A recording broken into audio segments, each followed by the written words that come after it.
Hi everybody, in this video we're going to talk more about the properties of exponents. As I mentioned in a previous video, there's quite a few of them. So in this video we're going to talk specifically about division. So we're going to look at the quotient rule, and then we're also going to look at what happens when you have an exponent that is zero or a negative exponent. So let's start with division in the quotient rule first.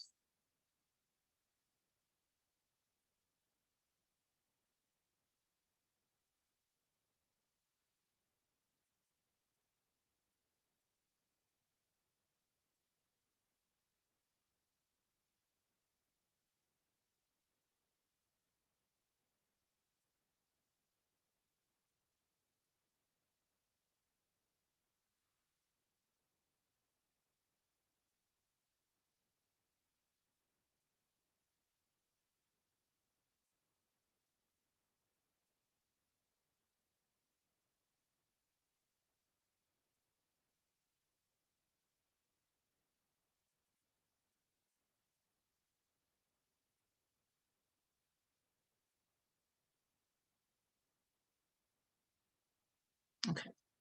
So here is our quotient rule. It says if m and n are positive integers and a is a real number, so is real, so a real number, but a is not zero, then we have the following rule. So if we are dividing with the same base, so both of those have base a, then what you can do, the shortcut is to just subtract the exponents.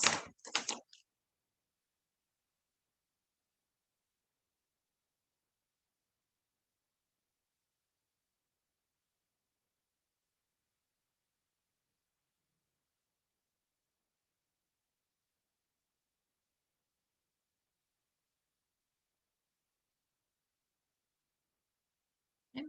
And again, this is a shortcut rule. So all your exponent rules or all these properties of exponents are just shortcuts. You can always go back to the original definitions of an exponent to actually get answers as well. But hopefully these rules, although they take a little bit of time to memorize, will help you to get through the problems faster. Okay, so the big thing to notice here again is you have division here. So it's like a fraction, but you have the same base on top and bottom. So let's look at a few examples. Let's do 3.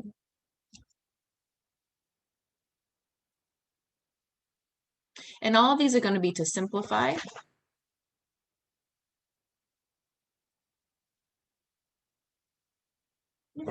So let's do something like x to the 6th over x to the 4th. Notice that you're dividing here, you have the same base, and they have exponents. So what the shortcut says is we just take our exponents and subtract them.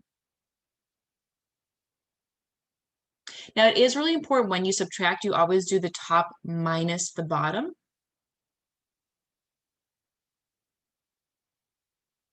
If you do it the other way, you're going to get the wrong sign and your answer is going to be wrong. So it's really important to just be careful with that subtraction and go top minus bottom. And I'll show you why it actually works. So if you think about x to the 6th and x to the 4th, x to the 6th means that we have 6 x's being multiplied together. And x to the 4th means that we have 4 x's being multiplied together. So if you think about canceling and simplifying fractions and things like that, well, we can cancel pairs of factors on the numerator and denominator.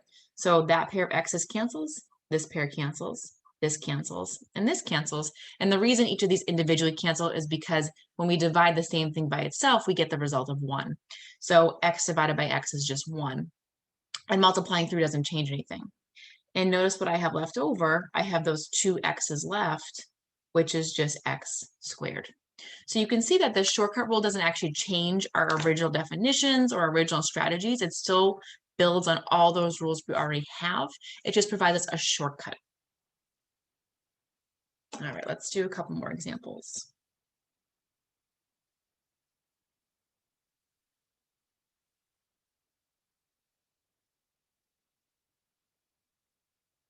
So here I have 4 to the 8th divided by 4 to the 2nd. Now I am using numbers here, but because they are the same base with exponents, it's still fine. So my base in both cases is 4. And then I subtract top minus bottom. So this becomes 4 to the 6th. Now, if I wanted to go ahead and multiply that out, I could. So this is one where it's pretty large, so I would definitely get my calculator out here.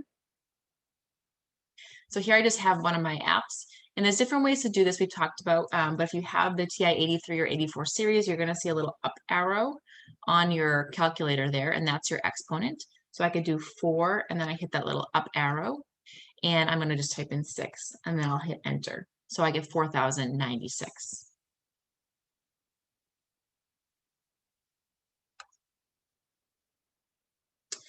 If you have a more traditional calculator, so let me bring up my regular one.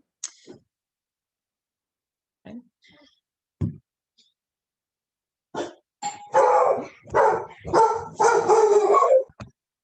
Sorry about that, everybody. So here, let's try a more standard calculator. So this is just another app I have on my phone. It's the standard app that comes with an iPhone. And what you do is if you just turn your iPhone to the side, then more keys will open up. So your exponent is going to be this one right here, this x to the y, or sometimes you'll see it as y to the x. It's the same thing if you have a different style calculator. So I just hit that 4, and then I'm going to hit my x to the y key. I'll hit 6 for my exponent, and then I'll hit enter or equals, and I get that 4,096 that way.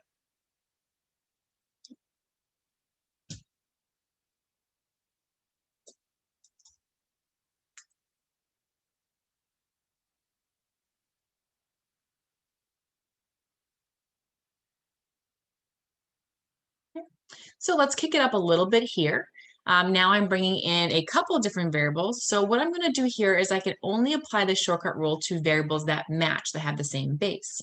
So I'm going to go ahead and do that. So now here I have a 2 out front and I have nothing to match it with. So I'm just going to leave that 2 for now. It's in the numerator, so I'm just going to leave it in the numerator. And then I'm going to go ahead and I'm going to match up my x's because those are the same base. So I have x, and I always do top minus bottom. So 4 minus 2. And then I'm going to go ahead and match up my y's. Now remember, if there's no exponent, there is a 1 there. So this is going to be y to the 2 minus 1. Now I can go ahead and simplify. I don't have anything to do with the 2. I'm just going to leave it. 4 minus 2 is 2. 2 minus 1 is 1. Or again, we don't really need those exponents of 1. So I can simplify a little bit further here. Notice that once I do the subtraction, the value is automatically in the numerator. So that's really important to notice that maybe it wasn't as noticeable in the first two, but here once we start getting into multiple variables, it seems to be more obvious that once you do your subtraction, again, that x is going to be up top or that y is going to be up top. It's no longer in the denominator. Oops.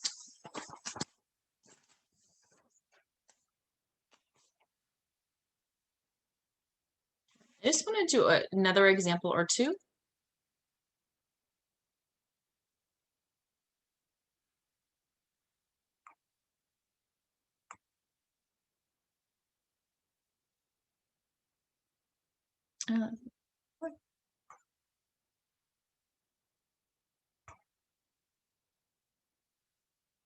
All right, so again, here's another example.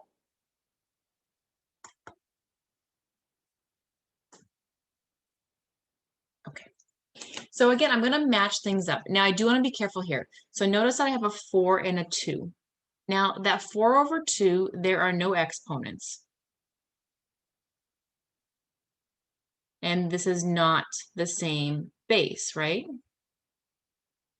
So this is just a regular old fraction that you will simplify, okay? So if you think about 4 over 2, well, 4 over 2 simplifies to just 2, right? 4 divided by 2 is 2. So if you have just numbers out front and there's no exponents that are going along with them, we can't use that shortcut. So we're just going to divide here as usual. 4 divided by 2 is 2. And then I'll match up the other parts. So I'll do my a's next. So this first part just becomes 2. And I have a to the 8 minus 7. Now I'm going to do those b's. And again, there is a 1 there if you need to write it in. So b to the 2 minus 1. Use all my different colors here, make a little rainbow. And then I have c to the 4. Again, there is a 1 there, so minus 1. This becomes 2a to the first power, b to the first power, c to the third power. And again, we don't really need those powers of 1. They don't really make a difference there, right? They're just telling us we only have one of that variable, so I can simplify.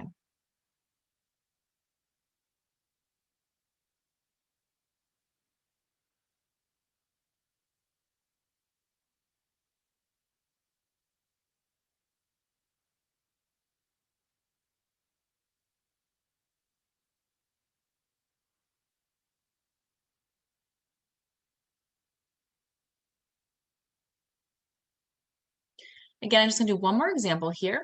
So again, those numbers out front, you just want to be careful. I don't have any exponents here. There's nothing, no similar base. This is just a regular fraction. So I take that 4 over 12 and I'm going to simplify it. Now I can't just divide here because the 12 is bigger and it's in the denominator, but I can simplify. So I can divide these both by 4 over 4, and then I get the value of 1/12. So do want to be careful. It's not just, sorry, not 12. Oh my goodness, 1/3. So we don't just want to have the value of 3 here. It's 1 over 3. Remember, if the 1 is in the numerator, you have to leave it. So this becomes 1/3.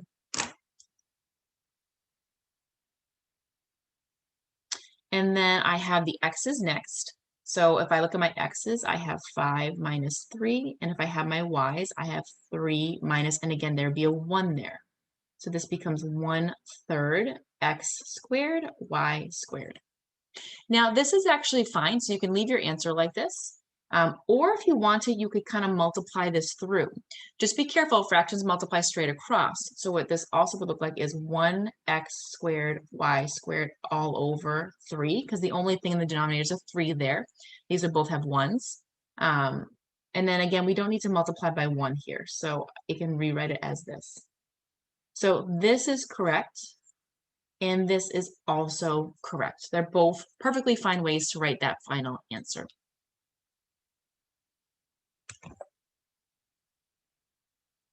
Now, sometimes, I'm going to go to a new page for this. When I'm doing this quotient rule in particular,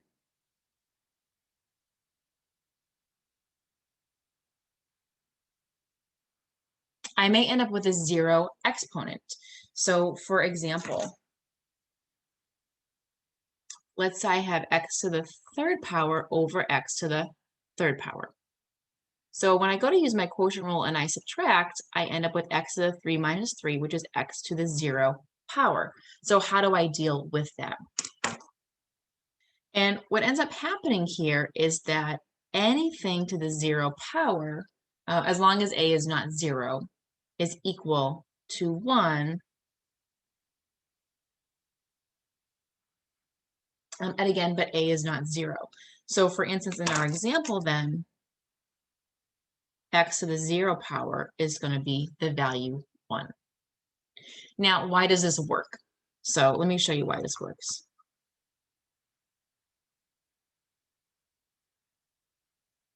If I have x to the 3rd over x to the 3rd, and I write this out, I have x times x times x over x times x times x, right? So what ends up happening here is you cancel these one at a time, right? These all cancel. But when we're doing division, when things cancel, when I have the same thing on top and the same thing on bottom, and I divide them, the value is 1. So that's why our answer here is 1. Okay? Think about if I have something like 5 squared over 5 squared.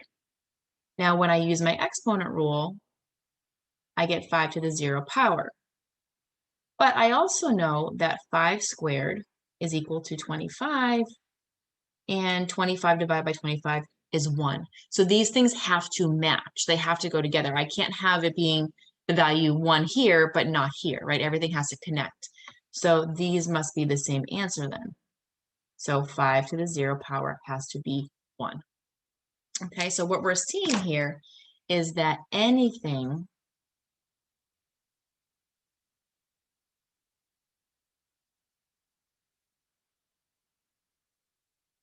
to the 0 power equals 1. Now you still have to be a little bit careful in more complicated examples. So let's do a couple different examples here so you can kind of see. And do some examples in blue. So let's say I have 3 to the 0. Right, so it's just a number to the 0 power. Again, the only thing is that number can't be 0. It gets a little bit weird if you have 0 to the 0 power.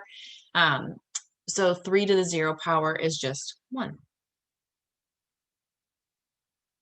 Or y to the 0 power is just 1. Now, negative 2 to the 0 power is also 1. Notice that I have parentheses here, right? So because I have parentheses, the whole thing is raised to the 0 power or 0 exponent. So that's really important.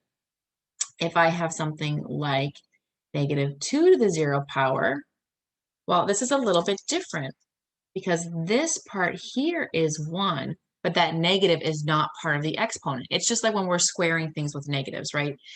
We have to be a little bit careful. So it's the same thing here. So this becomes negative 1. So anything to the 0 power is 1, but we have to be careful in more complicated problems because maybe not everything is actually going to the 0 power. So let's do another example. Let's say I have parentheses around something like this. Again, everything is to the 0 power. The whole thing is parentheses. So the whole thing is going to the 0 power. It doesn't matter how complicated it is. It's still just 1. But if I have something a little bit different, so maybe I have something like 5y to the 0 power. Now we have to be careful because this is to the 0 power. That's 1. So this becomes 5 times 1, which is 5.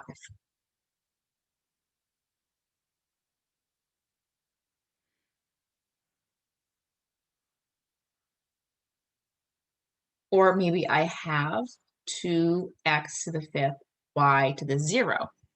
I'm kind of tweaking this one right here. So in this case, that y to the 0 is 1, but everything else is not, right? That 0 is only going with the y. So this becomes 2x to the 5th times 1, which is just 2x to the 5th. Now, I do want to get used to writing in if I'm multiplying something by 1, because again, if you have more complicated problems, perhaps this one actually could come into play here. So maybe I have something like x to the 0 over 4. So what happens is that x to the 0 is 1, but I still have to leave the 4 in, right? So you do want to kind of get used to putting that 1 in and just seeing how it plays out as you either multiply through or simplify. So just be careful. I do like to put that 1 in. You may be saying, well, why are you doing that? You're just multiplying by 1. It doesn't make a difference. Most times it doesn't, but sometimes it may, right? If I have the 1 here, I do need that 1 in the numerator. I can't just have that 4 hanging down in the denominator by itself. So you do want to get kind of used to just still simplifying with that 1.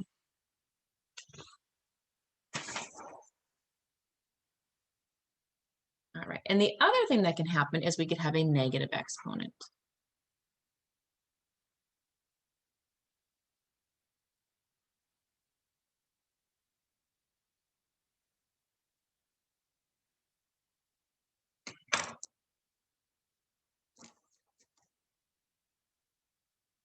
So for example, let's say I'm using that quotient rule.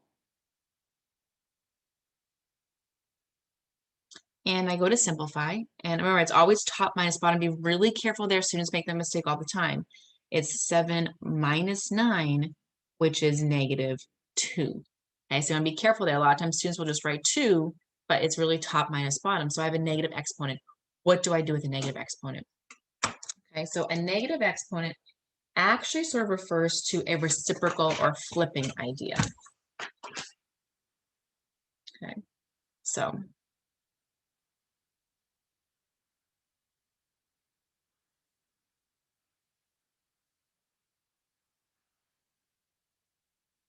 again, if a is a real number that's not 0,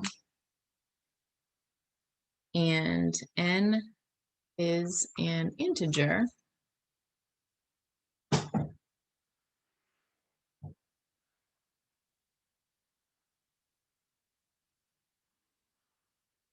then a to the negative n is equal to 1 over a to the n, and 1 over a to the negative n is equal to just a to the n. So what we're seeing here is that a negative exponent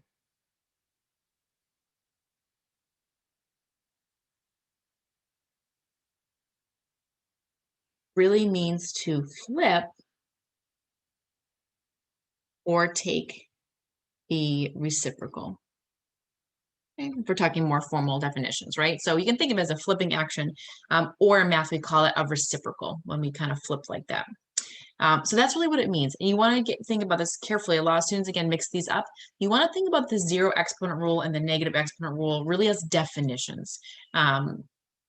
They are rules that exist that fall in line with all of our other exponent rules and also with the definition of exponents and how we simplify fractions and things. So even though they maybe look kind of weird, they still fall in line with everything else. And I kind of showed you that with the zero exponent over here, right? So just doing an example, you can see that, you know, when I use the quotient rule and when I go back to my regular arithmetic, these things have to match. They have to give the same answer. So that's why a 0 power is equal to 1. And here, I'm going to show you why a negative exponent gives you this flipping action. Okay, so let's do an example again.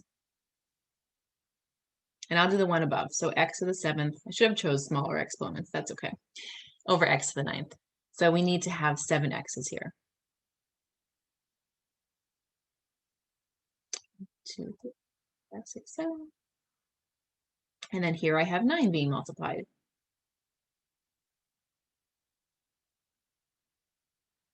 And just like before, when we simplify a fraction, we can cancel the same factor in numerator and denominator because it gives you a factor of 1. So I can cancel this pair, I can cancel this pair, this one, this one, this one, this one, and this one, but I have 2 left over. So those 2 left over, notice, happen to be in my denominator here. So they have to stay there. So you have x squared. But I do need something up top. Now remember, all these factors are actually equal to 1, so I can put a 1 there and make that work. And then if I use my rule, we already saw that this is equal to -2, so my rule says that I go ahead and flip this.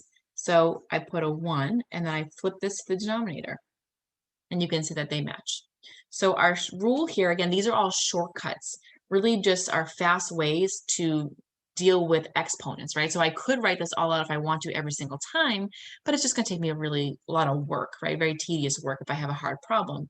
So the shortcut here is really that if you have a negative exponent, really that value should be in the denominator. If your negative exponent is in the denominator, it works the opposite way. So you would flip it back up to the top to kind of fix it and correct it that way and simplify it. All right, let's do a couple more examples.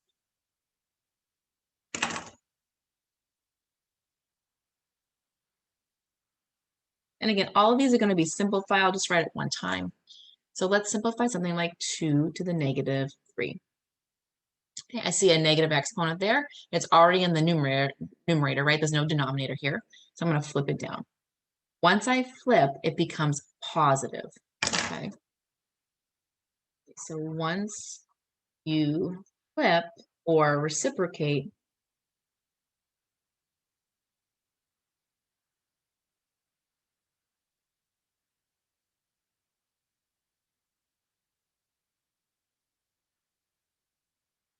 the exponent becomes positive. Now, if you can't simplify, you would keep going. 2 to the 3rd is a pretty easy one to do, right? It's just 2 times 2 times 2, which is going to be 8. So I get 1/8 for my answer. All right, let's try a couple more.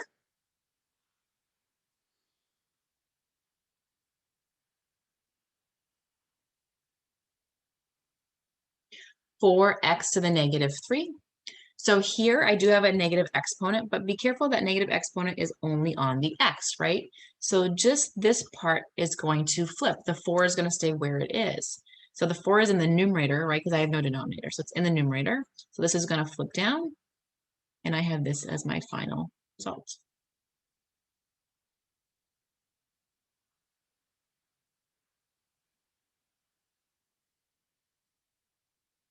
If I have something like this, this is different. So notice that the whole thing is to the -3rd power, right? Because I have parentheses here.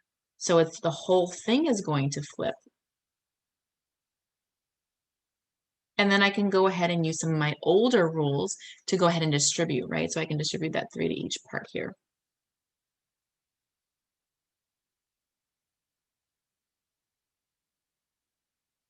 And then I can go ahead and multiply out and do 4 times 4, which is 16, and times 4 again. Okay, there is.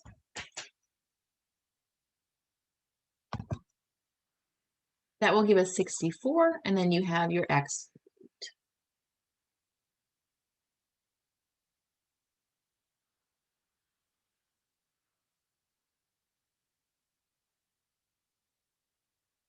Let's do something a little bit different. Let's say I have 2 to the negative 1 plus 3 to the negative 1. Well, each of those negative exponents has to get flipped down. So this becomes 1 over 2 to the 1 plus 1 over 3 to the 1. Now, 2 to the first power is just 2, and 3 to the first power is just 3. So this is actually just a different way that we can write fractions. And do remember that you do need common denominators when we add. So for the first case, we can multiply this first one by 3 over 3. And we can multiply the second one by 2 over 2, and that will give us that denominator of 6 here. So my answer would be 5, 6, which is simple.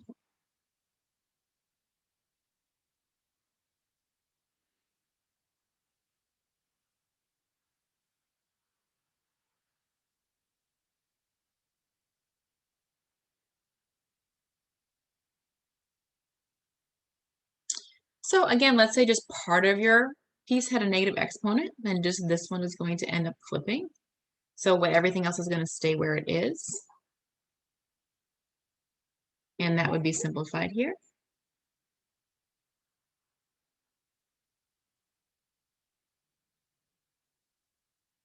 Or let's say I had something like 1 over x to the negative 2 y cubed, right? So now I'm working with denominators, but again, I see I have a negative exponent here, so this time it's going to flip up. So I end up with 1 times x squared over y cubed. Now here I don't need the 1 anymore, so I can rewrite it like this. If I did have a number there, though, let's say I had something like 10 over x negative 2 y cubed. So you just want to be a little bit careful when I flip this up here that I would have that 10, right? So 10x squared over y cubed. So you want to make sure you don't get rid of the number if there's something already there, or if there's a variable there, you're just going to multiply it along with the other values there. Let me just do 1 or 2 more examples, and then that will be the end of the exponent rules.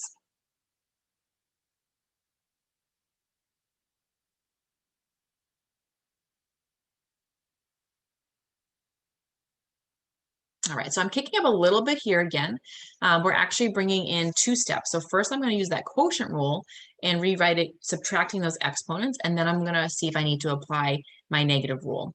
So I tend to like to save my negative exponents for the end personally and use my other rules first, but you don't have to. I am noticing that I have the same base here being multiplied, being divided, excuse me. So I can go ahead and use that quotient rule and subtract 1 minus negative 2. Now you need to be really careful here. When you subtract, it's always top minus bottom. So I have 1 minus, and then the denominator is negative. So what ends up happening is these 2 negatives will cancel using our sign rules, and we actually get y to the third. That's another common mistake students make, is they'll forget to cancel like that negative here, so they'll just do 1 minus 2 and get negative 1. So you want to be careful. It's always 1 minus whatever your denominator is.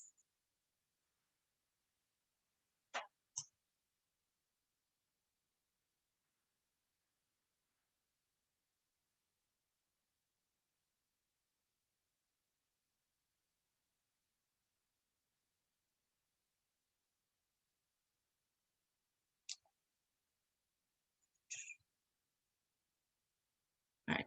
I wanted to write that a little bit lower. So x to the negative 4 over x to the positive 7. Sorry about that little mistake there. So again, I'm just going to subtract. So negative 4 minus 7. And you need to use your sign rules here. So I have a negative 4 plus a negative 7 is negative 11.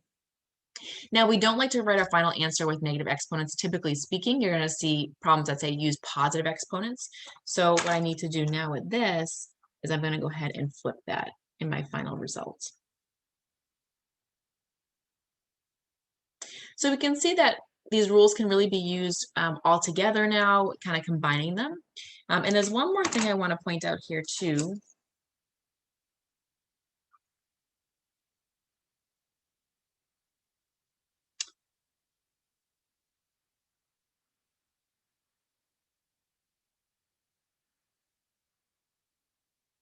So just like we have a power of a product rule, we do have a power of a quotient rule.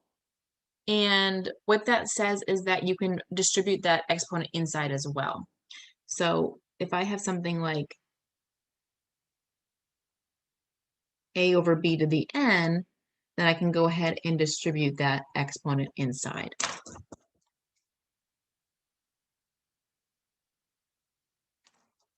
Okay, so just kind of one more little tie-in with the quotient rule here before we totally move on. So for instance, if I have x squared over y to the 4th power, then I can go ahead and still distribute that exponent in.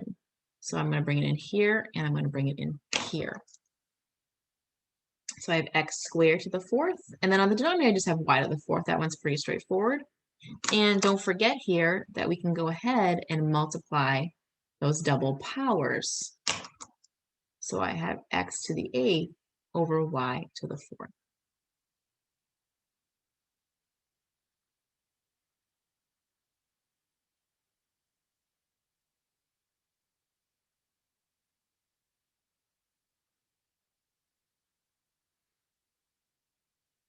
So here again, I could go ahead and bring those powers inside. So I have x to the 5th squared, and then I have x to the 8th squared. And again, don't forget those double exponents we've seen before, you can multiply those. So I have x to the 10th over x to the 16th. Now I can use my quotient rule here. 10 minus 16, which is negative 6. And then I can go ahead and get rid of that negative exponent by flipping. So again, you can start to see that these rules can really be combined and put together. And that's really where it gets complicated. I think each rule individually is pretty, I don't want to say easy, but relatively easy to memorize and kind of just go through the procedures. But once we start combining them, it gets to be a little tricky. The other thing too is that you don't always have to follow one step first. So another way I could have done this one is you may have said, well, I see I can do the quotient rule first here because I have the same base, right? Here I didn't have the same base, but here I have the same base. So what you could do is that quotient rule first, which is going to give you negative 3. And then if you take your double powers here and multiply, you get that same negative 6. So many times with our exponent rules too, it doesn't necessarily matter the order in which you use them in, as long as you're careful. So for me, I tend to like to do, my powers first and my multiplying early, and I tend to like to leave my negatives for the end, but you'll find the pattern that works for you too. So I want to stop this video here. I am going to do one more video on the exponent rules and just kind of recap all of them and put them all into one video and do a little bit of a summary.